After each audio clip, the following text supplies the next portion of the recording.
The work function of caesium is 2.14 eV। Work function दे रखा है हमें 2.14 eV। फाई बोले चाहे आप W बोले, एक ही बात है, वर्क फंक्शन है ना। The wavelength of the incident light if the photocurrent is brought to zero by a stopping potential of 0.60 volt will be। आपसे क्या पूछ रहे हैं? इंसिडेंट लाइट की वेवलेंथ पूछ रहे हैं जब फोटो करंट जीरो हो जाएगा और स्टॉपिंग पोटेंशियल कितना अप्लाई करा है, 0.60 वोल्ट। ठीक है, अब हमारे पास क्या इक्वेशन होती है? जो इंसिडेंट रेडिएशन होती है that is equals to work function plus kinetic energy.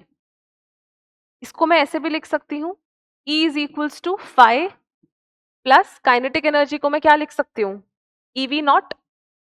Kinetic energy is basically charge into potential. ठीक है, अब हमारे पास क्या दे रखा है, हमें वर्क फंक्शन दे रखा है, तो यहां से मैं टोटल एनर्जी कैलकुलेट कर सकती हूँ। वर्क फंक्शन है मेरे पास 2.14 EV प्लस ये मेरे पास कितना है, E इंटू 0.60। तो यहां से मेरे पास एनर्जी कितनी आ जाएगी, 2.14 एंड 0.60। दैट मीन्स ये आ जाएगा मेरे पास 2.74 EV। ठीक है, ये हमारे पास क्या आ गई, हमारा एनर्जी 0.60 ही था, राइट, 47, हाँ, तो 2.74 EV एनर्जी आ गई। बट हमें एनर्जी नहीं, हमें क्या बताना है, वेवलेंथ कैलकुलेट करना है। तो वेवलेंथ देखो, अगर एनर्जी EV में है तो हमारे पास ये डायरेक्ट फॉर्मूला होता है जहां पे हमने कॉन्स्टेंट्स को ऑलरेडी कैलकुलेट कर लिया है। क्या, एनर्जी EV में it is equals to 1240 upon में lambda, and lambda should be in nanometre.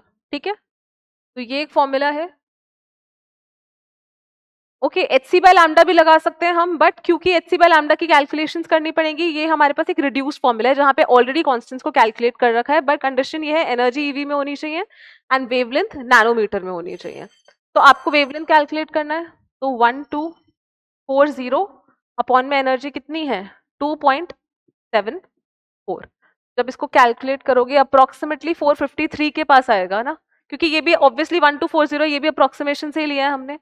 ठीक है, तो इसका करेक्ट आंसर आ जाएगा 454 नैनोमीटर।